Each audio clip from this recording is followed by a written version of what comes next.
Hi, Jason Baker with the Jason Baker team here at Rise Real Estate. And I wanted to invite you again, or for the first time, if you've ignored my last emails, to our appreciation event. We've rented out the Wilma Theater on Higgins in Missoula, and we are having a Nashville artist named Bradford Loomis come and entertain us from 7 to 9 p.m. on June 25th, which is a Sunday night, and you are invited, and there's no cost. It's for my realtor family, in and around Montana.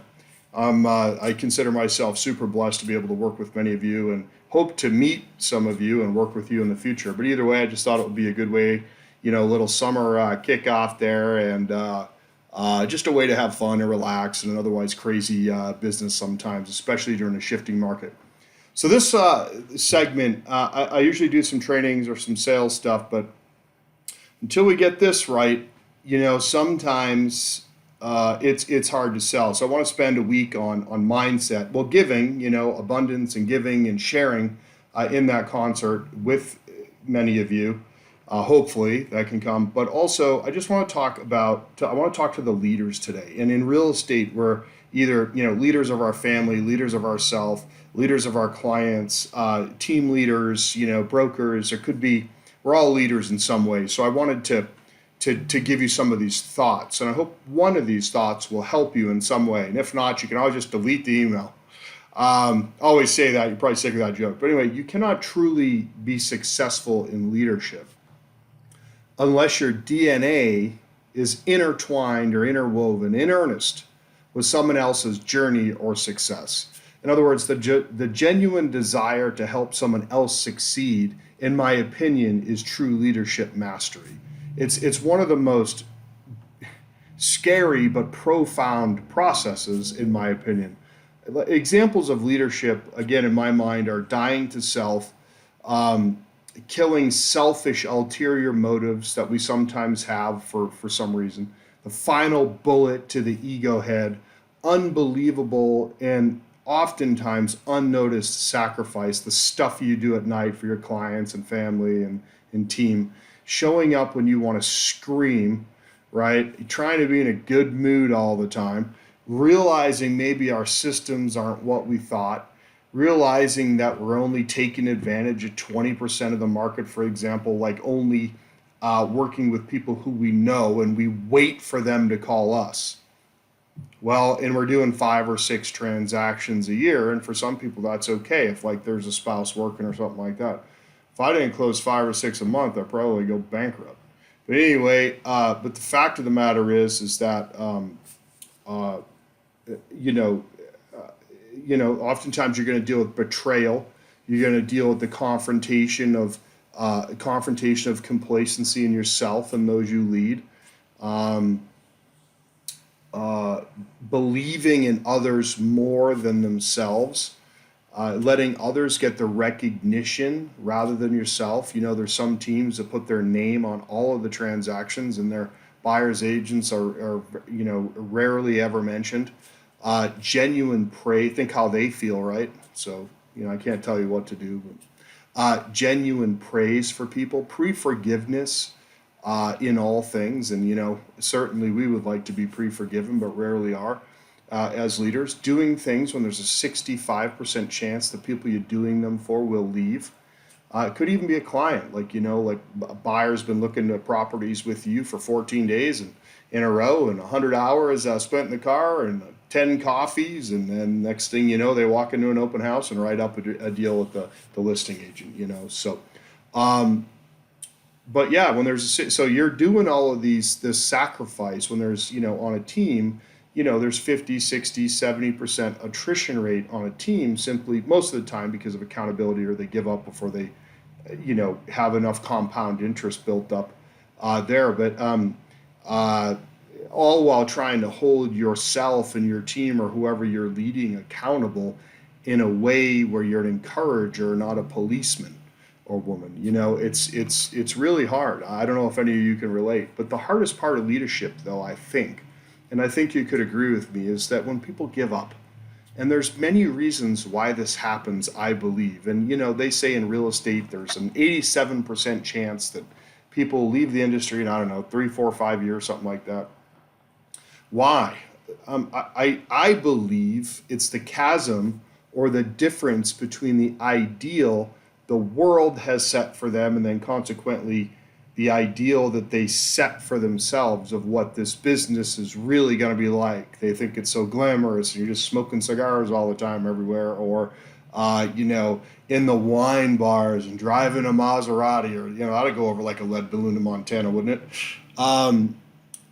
It's the mental picture that they built about what they thought this industry was, and it's so different. I think again, you could agree, than the real world, and it's hard to take when this rejection comes or the realization what they thought is not actually what it is, and they kind of rebel against that and leave the industry. And so, an encouragement for people who are just starting the process or just starting out in real estate is that your mental picture must include room for failure. As long as it's seen as part of the process, you give yourself grace, in other words, and you envision yourselves winning after a temporary setback. The setback, what do they say? The setback comes before the comeback or something. I don't know. I just screwed that up, but whatever. I didn't get home till 2 a.m. and I was at the office early this morning. So if I sound like I'm falling asleep, it's because I am. So, so where was I? And for team leaders, so you got to envision yourself winning past the crap that happens. For team leaders, again, the hardest part is when you spend so much time with someone and they just leave too soon. So we have to visualize so that we continue our recruiting process. People showing up in our world, sometimes leaving, we have to also envision that, giving them a hug, leaving on good terms, right? And then 10 more amazing agents show up in our life. So we have to envision that everything's not hunky-dory, that as brokers we're going to lose some people, as team leaders we're going to lose some people, but that more will come if we do that in the right way. And again, we can visualize that, okay? It's so important that we shift our ideal into a more realistic, less world, less BS, less glamour, and really shift that ideal into something that's more realistic, right? And reality has failure in it. So fail forward, fail up. Once this starts to work and you start to become successful over a long period of time, you will begin to get attacked in some way if you're doing enough business. It just happens.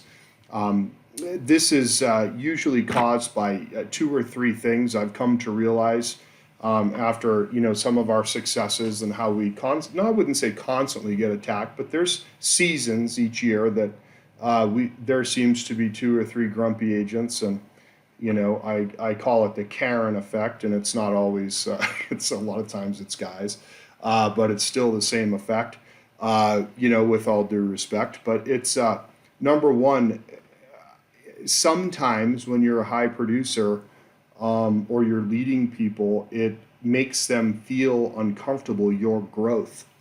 The reason why is the thief of joy is comparison, or comparison is a thief of joy. If you're unegotistical and you're doing well, and it's because you're working like a mad person, people don't see that part of it. They just see the closing or the Facebook post, and so sometimes it creates an animosity. I don't think any of us ever meant to set out to do any of that. I didn't even know it was a thing until some of these attacks started to happen. But we have to visualize past this and where you're actually teaching and working and, friendly with these people, or else you could maybe never start on your way to success, if that makes any sense.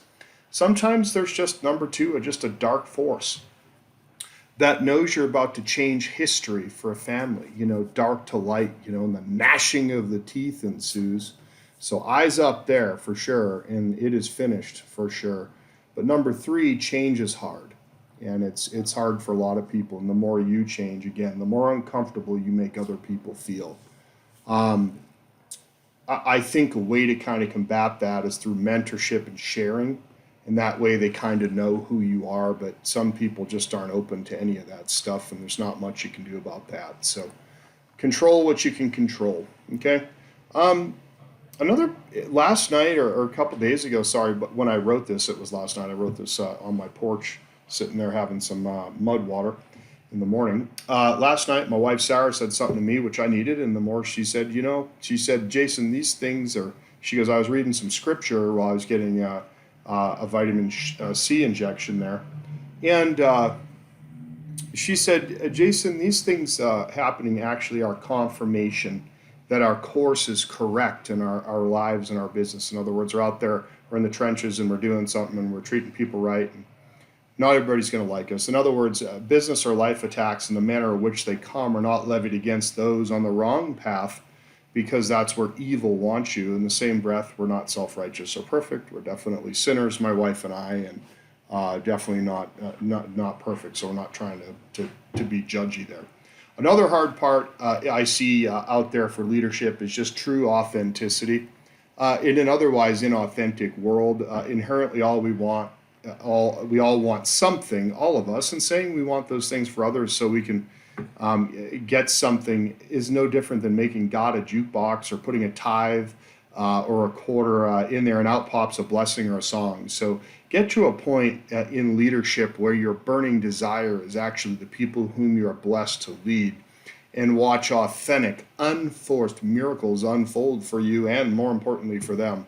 This, I believe, is the hardest challenge, to not do something to get something on purpose. Do it and then watch the getting. But again, the authenticity there is key. So leaders, just one last a little bit of advice is to remove all your ulterior motives and keep leaving the 99 for the one, Matthew 18:12. Pre-forgive people and do it anyway.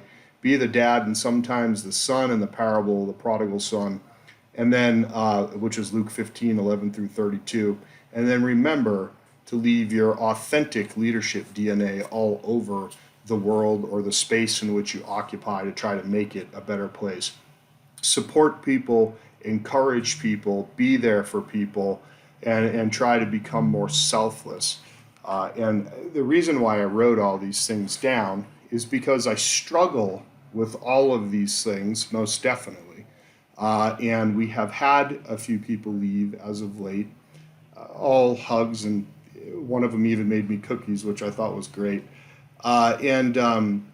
But it's just part of the process of growth. So just keep at it, keep going. And it may not be real estate. It could just be something else in your life. Just envision past it, look past it, and just, eventually things don't have to be perfect. But if you just keep going, it's always going to be okay. And I think we all need to remind ourselves that everything's going to be okay. So far, we're successful at living to today. A billion things have happened to us in our lives, all of us, and it doesn't make them easier, but we're still here, and we've won 100% of the days because we are still here. So anyway, that went way longer than I thought, and it was probably super boring for you because my energy level was like way down because I'm super tired. But hopefully you got one thing right there. And if you're not a believer, these are good lessons anyways, and I'm not thumping you with a Bible or anything like that. So anyways, I hope you have an amazing day. And if there's anything I can do, or you have any questions or need a script or whatever, just reach out to me, and have a wonderful day. You take care.